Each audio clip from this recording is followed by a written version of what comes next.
যাদের হৃদয়ে আছে আল্লাহর ভয়, তারা কভু পথ ভুলে যায় না।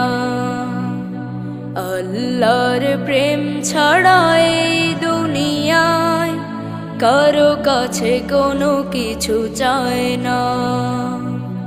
দিন কায়েমের পথে যারা অবিচল, তারা হলো আল্লাহর প্রিয়জন।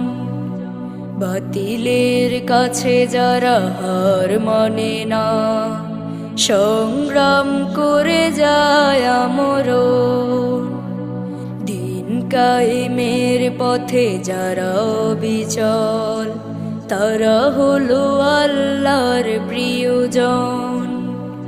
বাতিলের কাছে যারা হার মানে না, সংগ্রাম করে যায়।